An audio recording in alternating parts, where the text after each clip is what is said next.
Hello everyone, wish you happy Diwali. Diwali आ गई है और आप सब अपने घर की साफ सफाई में बिजी हैं। लेकिन क्या आपने कभी अपने मन की सफाई के बारे में सोचा है? जी हाँ, बिल्कुल सही सुना आपने, मन की सफाई। जिस तरह आप झाड़ू पकड़ के सारे घर को साफ करते हैं, उसी तरह कभी कभी मन की सफाई का अभियान भी चला लेना चाहिए। इसके लिए आपको आपके मन के कोनों को देखना होगा। मन के कोनों से गंदगी को बाहर फेंकना होगा, क्योंकि हम जो हैं वो एक्चुअली हम कुछ सालों में बने हुए नहीं हैं, बल्कि हमारी जो अंतर आत्मा है वो हज़ारों वर्षों की यात्रा करके आई हुई है। और इस यात्रा के दौरान उसने जो भी अच्छी बातों को ग्रहण किया है या कोई बुरी बातों को उसने अपने आप में लिप्त कर लिया है, ये सारी अच्छी और बुरी बातों को हमारा अंतर मन अपने साथ लेके आया है। तो इसकी गंदगी तो साफ करना ज़रूरी है ना? हाँ या नहीं? ये गंदगी हमारे पास दो तरीके से पहुंच जाती है। आइए समझते हैं किस तरीके से। देखिए, आपने देखा होगा कि लोग एक दूसरे की हमेशा निंदा करते रहते हैं।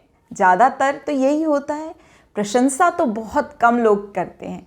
निंदा, बुराई, ईर्ष्या, यही सब तो सुनने मिलता है। और जाने अनजाने हम जब इस निंदा को सुनते हैं, बुराई को सुनते हैं, तो सारा जो राग, द्वेष, ईर्ष्या, ये सभी गंदगियां हम अपने अंदर ग्रहण करते चले जाते हैं। ये तो हुआ एक तरीका, एक माध्यम जिससे गंदगी हमारे अंदर आ रही है। लेकिन जो दूसरा माध्यम है जिससे हमारा अंतर्मन गंदा होते जा रहा है, वो है हम खुद।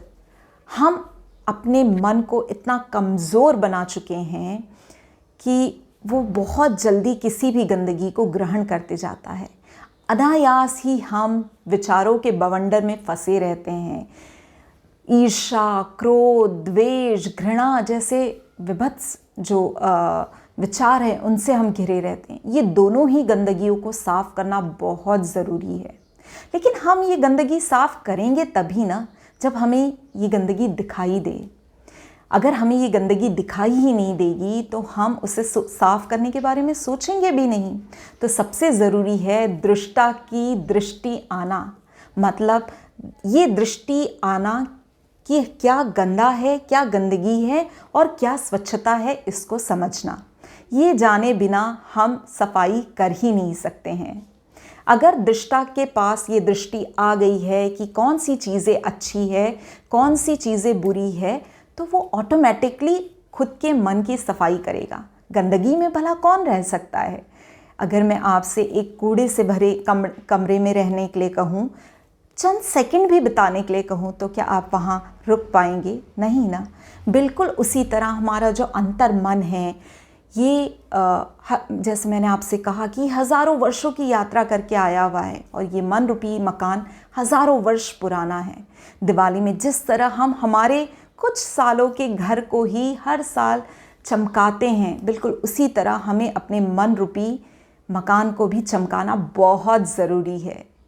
मन के तहखाने में जाना होगा, वहाँ जमी हर धूल मिट्टी को साफ करना होगा।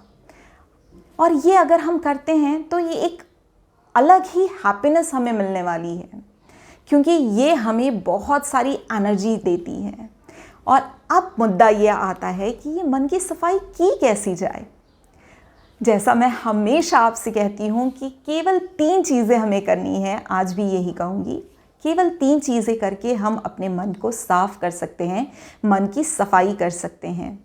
सबसे पहला, उस माध्यम को समझना जिससे बुराई हमारे अंदर आ रही है। मतलब ऐसे लोगों से अलगाव कर लेना या ऐसे लोगों के लिए अपने मन के दरवाजे को बंद कर देना जो हमारे अंदर गंदगी को लेके आ रहे हैं। थोड़ा मुश्किल है, लेकिन नामुमकिन बिल्कुल भी नहीं है। दूसरा, हमें ध्यान करना चाहिए। ध्यान एक ऐसा ज़रिया है जो हमें अच्छाई और बुराई में फ़र्क करने में मदद करता है। हमारा सारा फोकस हर इंसिडेंट के, हर एक बात की अच्छाई की तरफ लेके जाता है। तो दूसरा ध्यान करना है। और तीसरा और सबसे आसान अच्छी बातों को पढ़ना है, अच्छी बातों को सुनना है, जो महापुरुष हैं उनके वाक्यों को पढ़ना है। मेरा यकीन मानिए, अच्छी बातों को पढ़ने से, अच्छी बातों को सुनने से हमारे माइंड पे बहुत असर पड़ता है। ये असर हमें दिखाई नहीं देता, लेकिन ये बहुत इफ़ेक्टिव है। तो ये 3 चीज़ें करके आप अपने मन की सफाई ज़रूर कर सकते हैं। तो जिस तरह झाड़ू हाथ में लेके आप घर साफ करते हैं, बिल्कुल उसी तरह आपको मन की सफाई करने के लिए ये 3 टूल्स मैं दे रही हूँ। कोशिश ज़रूर करना और मुझे प्रॉमिस करिए कमेंट बॉक्स पे लिख के कि आप ज़रूर ये तीनों टूल्स को अपनाएंगे और अपने मन को साफ करेंगे। कमेंट बॉक्स पे प्रॉमिस ज़रूर टाइप करिए। वीडियो अच्छा लगा हो तो प्लीज़ लाइक, शेयर और सब्सक्राइब करिए। Thank you.